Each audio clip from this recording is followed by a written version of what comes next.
Welcome to Falcon computer academy. मैं हूं केवल विजय और मैं आज आपको पढ़ाने जा रहा हूं कोरल ड्रा के अंदर 10 इंपॉर्टेंट कमांड्स के बारे में जो हर कोरल ड्रा के यूज़र को आनी चाहिए। अक्सर स्टूडेंट ये क्वेश्चंस करते रहते हैं और उनको ये प्रॉब्लम भी फेस करनी पड़ती है। आज उन प्रॉब्लम्स को कैसे सॉल्व करना है, आज हम इसके बारे में बात करने वाले हैं। लेक्चर स्टार्ट करने से पहले हमेशा की तरह यही कहूँगा कि अगर आज की इस वीडियो से कुछ आप सीख पाएँ, कुछ आप न्यू लर्न कर पाएँ तो इस वीडियो को लाइक ज़रूर कर दीजिएगा, क्योंकि आपका एक लाइक इस वीडियो को ज़्यादा से ज़्यादा लोगों तक पहुंचा सकता है। तो स्टार्ट करते हैं आज का लेक्चर। सबसे पहली जो कमांड हम पढ़ने जा रहे हैं वो टूल बॉक्स के बारे में पढ़ने जा रहे हैं। अक्सर स्टूडेंट ये क्वेश्चन करते हैं कि सर हमारा टूल बॉक्स शो नहीं हो रहा, तो उसको किस तरह से शो करवाया जा सकता है। तो सबसे पहले देखिए, आप पेज पर किसी भी जगह राइट क्लिक करें, व्यू पर आएँ और ये टूल बॉक्स आपको नज़र आ रहा है। यहाँ टूल बॉक्स अगर ये हाइड हो जाए तो दोबारा वही तरीकाकार है, राइट क्लिक करना है, व्यू पे आना है और टूल बॉक्स पे क्लिक करेंगे तो टूल बॉक्स आपके पास शो हो जाएगा। एक तरीका तो ये है। दूसरा ये है कि आप टूल्स पे आएंगे, उसके बाद आपने ऑप्शन पे आना है, कस्टमाइजेशन पे आएंगे और यहाँ पे क्लिक करने के बाद आपके पास देखिए हमारे पास ये कमांड यहाँ पे शो हो रही है और उसके बाद आप यहाँ पे आएंगे। इसमें हमारे पास देखिए कमांड्स बार के ऊपर आप आएंगे। कमांड बार पे आने के बाद ये आपको टूल बॉक्स यहाँ पे नज़र आ रहा है, यहाँ से हाइड भी हो जाएगा और यहाँ से शो भी हो जाएगा। तो इस तरह से आप टूल बॉक्स को हाइड एंड शो करवा सकते हैं। नंबर 2 पे हम बात करेंगे कमांड्स के बारे में। अक्सर ये होता है कि कमांड्स भी आपकी यहाँ पे शो नहीं होती, कुछ कमांड शो होती है, कुछ शो नहीं होती। अगर आपका कोरल ड्रा X6 है, X9 है, 20 है, 21 है तो यहाँ पे टूल बॉक्स के एंड में आपको प्लस का बटन नजर आएगा। अगर किसी कमांड को, अगर गैर जरूरी कमांड है उसको हाइड करना चाहते हैं या कोई कमांड हाइड है और उसको शो करवाना चाहते हैं टूल बॉक्स के अंदर, तो आपने प्लस के साइन पे क्लिक करना है। जैसे हम क्लिक करेंगे तो आपके पास तमाम कमांड जिस पे टिक का साइन नजर आ रहा है आपको, इसका मतलब ये एक्टिव है। फर्ज कीजिए यहाँ पे फिल की कमांड को हम यहाँ पे जो आखिरी कमांड इसको ऑफ करने वाले हैं, तो यहाँ पे क्लिक करेंगे तो ये देखिए कमांड सारी यहाँ पे ऑफ हो चुकी है। अब मेरे पास यहाँ पे ना तो स्मार्ट फिल शो होगा, ना इसमें इंटरेक्टिव फिल होगा, ना फिल टूल होगा, ना इसमें महज फिल टूल होगा। अगर आप इसको लाना चाहते हैं तो आपने दोबारा यहीं पे क्लिक करना है, ये कमांड सारी दोबारा शो हो जाएंगी आपके पास इसी टूल बॉक्स के अंदर।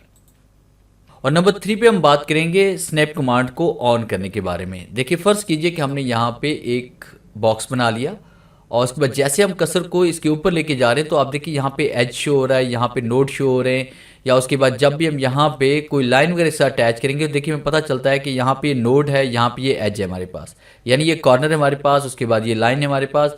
तो यहाँ पे क्लिक करके बड़ी आसानी के साथ आप लाइन को उसके साथ अटैच कर सकते हैं। देखिए यहाँ पे अगर ये नोड वगैरह शो हो रहे हैं तो अक्सर ये शो नहीं होते, तो इसको आपने एक्टिव कैसे करना है हम इसके बारे में बात करते हैं। आप व्यू पे आएंगे, व्यू पे क्लिक करने के बाद देखिए स्नैप ऑफ कमांड आपको नजर आ रही है। अगर आप Alt Q प्रेस करेंगे तो ये कमांड यहाँ से ऑफ हो जाती है। उसके बाद जब भी कर्सर को आप यहाँ पे लेके आएंगे तो ना तो नोड शो होगा, ना ही आपके पास यहाँ पे ये एज शो होंगे। तो इसको एक्टिव करने के लिए आपने व्यू पे आना है, उसके बाद आपने स्नैप ऑफ की कमांड को यहाँ से ऑफ कर देना है। उसके बाद जब कर्सर को यहाँ पे लेके आएंगे तो आपके पास ये कमांड एक्टिव हो जाएंगी और बड़ी आसानी के साथ आप यहाँ पे कुछ भी ड्राइंग वगैरह क्रिएट कर सकते हैं एक प्रॉपर तरीकाकार से। और नंबर 4 पे हम बात करेंगे कि कलर प्लेट्स अगर आपके पास हाइड हो जाएं, जैसे ये कलर प्लेट्स आपको नज़र आ रही हैं, अगर ये हाइड हो जाएं और ये शो ना हो, जैसे हम राइट क्लिक करते हैं, व्यू पे आते हैं, कलर प्लेट्स पे आते हैं, उसके बाद ये डिफ़ॉल्ट कलर प्लेट्स हमारे पास ये हाइड हो चुकी हैं।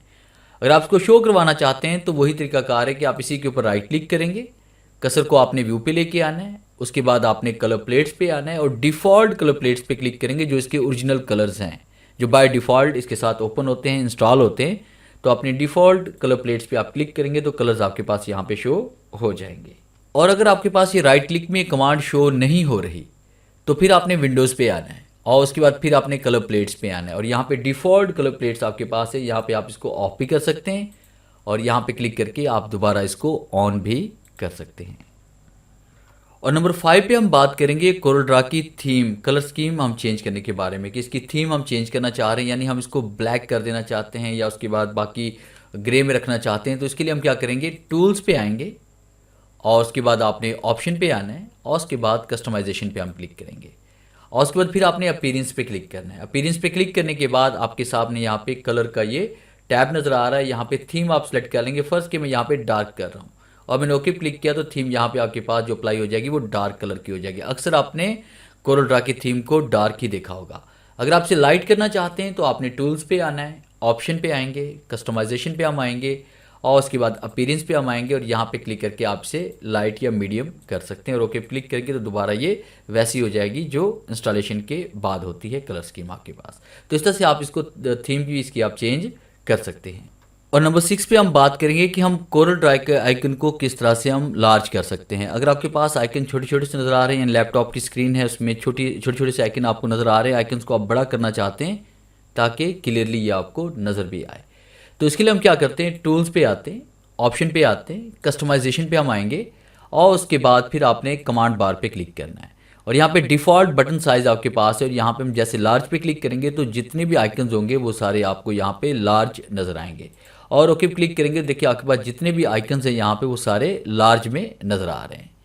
अगर आप इसको रीसेट करना चाहते हैं तो आपने ऑप्शन पे आना है, कस्टमाइजेशन पे हम आएंगे, उसके बाद आपने यहाँ पे कमांड बार पे आपने आना है और उसके बाद यहाँ पे हम क्लिक कर लेंगे इसमें स्मॉल के ऊपर और ओके क्लिक करेंगे तो ये स्मॉल में दोबारा जैसे पहले थे वैसे के वैसे हो जाएंगे। और नंबर 7 पे हम बात करेंगे कि कोरल ड्रा के अंदर अपनी मर्जी की हम शॉर्टकट कैसे बना सकते हैं। इसमें कुछ कमांड की शॉर्टकट्स बनी हुई हैं, कुछ की नहीं बनी हुई, तो जिनकी नहीं बनी हुई उनकी आप शॉर्ट की कैसे क्रिएट कर सकते हैं। तो इसके लिए हमने क्या करना है, हम टूल्स पे आते हैं और उसके बाद आपने ऑप्शन पे आना है, कस्टमाइजेशन पे हम आएंगे और उसके बाद फिर आपने कमांड्स के ऊपर क्लिक करना है। कमांड पे क्लिक करने के बाद आपने शॉर्टकट की पे क्लिक करना है। शॉर्टकट की पे क्लिक करने के बाद आपने यहाँ से देखिए आपके पास फाइल टैब है, उसके बाद हमारे पास यहाँ पे लेआउट है, उसके बाद टेबल है, टूल बॉक्स है। किस कमांड की आप शॉर्ट की बनाना चाहते हैं, किस मेन्यू की आप शॉर्ट की बनाना चाहते हैं, तो आपने सबसे पहले उस मेन्यू पे क्लिक करना है। जैसे फर्स्ट कीजिए कि हम फाइल पे आते हैं और फाइल के अंदर हम शॉर्टकट यहाँ पे बनाना चाह रहे हैं, इंपोर्ट की बनाना चाह रहे हैं या ओपन की बनाना चाह रहे हैं या उसके बाद एनीवन कोई भी हो सकती है। जैसे फर्स्ट कीजिए कि पब्लिश टू पीडीएफ, हम इसकी शॉर्टकट बनाना चाहते हैं। आपने इस कमांड को यहाँ पे सिलेक्ट करना है। सिलेक्ट करने के बाद यहाँ पे अपने न्यू शॉर्टकट की आपने प्रेस करनी है। जैसे मैं यहाँ पे कंट्रोल शिफ्ट और 1 प्रेस कर रहा हूँ कि जब भी मैं कंट्रोल शिफ्ट और 1 प्रेस करूँगा तो पब्लिश टू पीडीएफ का बॉक्स ओपन हो जाएगा और आपने साइन पे क्लिक करना है, ओके क्लिक करेंगे और कंट्रोल शिफ्ट और 1 जब भी हम प्रेस करेंगे तो हमारे पास यहाँ पे देखिए पीडीएफ के अंदर आपकी कोरल की फाइल यहाँ पे एक्सपोर्ट हो रही है, कन्वर्ट हो रही है। तो इस तरह से आप किसी भी कमांड की शॉर्ट की बना सकते हैं। और नंबर 8 पे हम बात करेंगे कि कोरल ड्रा के अंदर जितनी भी बाय डिफ़ॉल्ट जो शॉर्ट कीज़ बनी हुई है, चाहे वो 300 है, 350 या 400 के करीब शॉर्ट कीज़ हैं, उन सबको आप शो कैसे करवा सकते हैं। तो इसके लिए हमने दोबारा वहीं पे जाना है, टूल्स पे जाएंगे, ऑप्शन पे जाना है, कस्टमाइजेशन पे हम जाएंगे और कमांड पे आपने क्लिक करना है। कमांड पे क्लिक करने के बाद आपने शॉर्टकट टैब पे आना है और व्यू ऑल पे हम क्लिक करेंगे।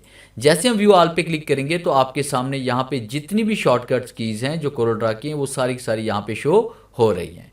अब इसको अगर आप एक्सपोर्ट करना चाहते हैं या इसको आप प्रिंट करना चाहते हैं तो इसके लिए आप क्या करेंगे, एक्सपोर्ट टू CSV भी करेंगे। ये एक्सेल की एक्सटेंशन है और वहाँ जाकर एक्सेल के अंदर आप इस फाइल को ओपन कर सकते हैं। आपने एक्सपोर्ट टू CSV पे आपने क्लिक किया, उसके बाद आप डेस्कटॉप पे आते हैं और यहाँ पे आपने शॉर्टकट CSV यहाँ पे लिखा हुआ है और यहाँ पे हम कोरल ड्रा भी साथ में राइट कर लेते हैं और उसके बाद जैसे हम सेव पे क्लिक करेंगे तो डेस्कटॉप पे जाकर ये फाइल हमारे पास सेव हो जाएगी। तो विंडो डी प्रेस करते हैं, फिर उसके बाद देखिए कोरल ड्रा शॉर्टकट CSV, यहाँ पे जैसे डबल क्लिक करेंगे तो आपके पास कोरल ड्रा की जितनी भी शॉर्टकट्स थी वो सारी यहाँ पे शो हो चुकी हैं। डबल क्लिक कर रहे हैं हम यहाँ पे, ये देखें तो आप देखिए यहाँ पे जितनी भी शॉर्ट कीज़ हैं ये आपके पास यहाँ पे शो हो रही है। ये कमांड्स हो गई आपके पास, उसके बाद ये इसकी डिस्क्रिप्शन हो गई साथ में और उसके बाद साथ में ये आपके पास शॉर्ट की भी शो हो रही है। तो इस तरह से आप देखें कि जितनी भी शॉर्ट कीज़ थी हमारे पास तकरीबन ये हैं हमारे पास 396। तो तमाम शॉर्ट कीज़ आप यहाँ पे देख सकते हैं। और नंबर 9 पे जो हम बात करेंगे वो ये कि अक्सर स्टूडेंट्स को ये प्रॉब्लम आती है जब वो कोरल ड्रा में काम कर रहे होते हैं तो ये जो बॉर्डर है आपके पास अगर ये गायब हो जाए तो पता ही नहीं चलेगा कि आपका पेज है कहाँ पे। यानी गलती से भी ये बॉर्डर अगर आपके पास यहाँ पे गायब हो गया तो आपको पता ही नहीं चलना है कि आपका पेज कहाँ पे और किस जगह पे आपने वर्क करना है। तो इसके लिए हम क्या करते हैं, व्यू पे आते हैं और उसके बाद आपने पेज पे आना है। अक्सर यहाँ पे गलती से अगर क्लिक हो जाए तो ये देखिए आपके पास यहाँ पे पेज गायब हो चुका है। अगर मैं इस डाटा को डिलीट कर रहा हूँ तो पता ही नहीं चल रहा कि हमारा पेज है कहाँ पे। तो इसके लिए आपने व्यू पे आना है और पेज पे आएंगे और यहाँ पे पेज बॉर्डर पे क्लिक करना है ताकि आपकी आउटलाइन यहाँ पे शो हो जाए और आपको काम करने के लिए वो एरिया मिले जहाँ से काम आपका जो है एक्सपोर्ट भी हो सके और वहाँ पे आप इंपोर्ट भी कर सकते हैं और उसको प्रिंट भी कर सकते हैं। तो इस तरह से आप यहाँ पे बॉर्डर को शो करवा सकते हैं और अपने पेज को आप विजिबल कर सकते हैं। और नंबर 10 पे हम बात करेंगे प्रॉपर्टी बार के हवाले से कि अगर प्रॉपर्टी बार यहाँ से गायब हो जाए तो इसको भी आप शो करवा सकते हैं इजीली कि आपने राइट क्लिक करना है, फिर उसके बाद आपने व्यू पे आना है। व्यू पे क्लिक करने के बाद प्रॉपर्टी बार देखिए यहाँ से गायब भी हो सकती है, और राइट क्लिक करके व्यू पे क्लिक करके प्रॉपर्टी बार को यहाँ पे शो भी करवा सकते हैं। और उसके अलावा प्रॉपर्टी बार के अंदर आप चेंजिंग भी कर सकते हैं। बात वैसा होता है कि आपके पास यहाँ पे सेटअप आप करना चाह रहे हैं, आप उसकी ओरिएंटेशन चेंज करना चाह रहे हैं, आप इसके यूनिट्स चेंज करना चाह रहे हैं, मगर आपको वो कमांड प्रॉपर्टी बार के अंदर नहीं मिलती। तो उसके लिए आपने क्या करना है, प्रॉपर्टी बार में यहाँ पे प्लस का साइन आपको नजर आ रहा है, आपने प्लस के साइन पे क्लिक करना है, और उसके बाद ये कमांड्स आपको यहाँ पे नजर आ रही हैं। जैसे फर्ज कीजिए कि यहाँ पे हमने साइज की कमांड को ऑफ कर दिया, पेपर की कमांड को यहाँ से ऑफ कर दिया, उसके बाद आपने यहाँ पे देखिए हमारे पास यूनिट्स हैं, इसको हमने ऑफ कर दिया। अब देखिए आपके पास प्रॉपर्टी बार में सिर्फ चंद एक कमांड्स हैं, बाकी कमांड आपके पास शो ही नहीं हो रही। तो साइज वगैरह को किस तरह से दोबारा वापस लेके आना है, आपने प्रॉपर्टी बार में प्लस के साइन पे क्लिक करना है, और जहाँ जहाँ पे ये बॉक्स खाली हैं उनमें आप क्लिक करते जाएं, तो वो सारी कमांड दोबारा एक्टिव हो जाएंगी। या रीसेट टूल बार पे आप क्लिक करेंगे तब भी सब कुछ रीसेट हो जाएगा, जैसे पहले था वैसे का वैसा हो जाएगा। तो ये था मेरा आज का लेक्चर, जिससे मैंने आपको कोरोड्रा के बारे में 10 बेहतरीन टिप्स एंड ट्रिक्स के बारे में पढ़ाया। उम्मीद है आज इस लेक्चर में ज़रूर कुछ नया सीखने को मिला होगा। वीडियो अच्छी लगी है तो इसे लाइक कीजिए और अपने दोस्तों के साथ शेयर कीजिए। मिलते हैं हम नेक्स्ट लेक्चर में, तब तक के लिए गुड बाय।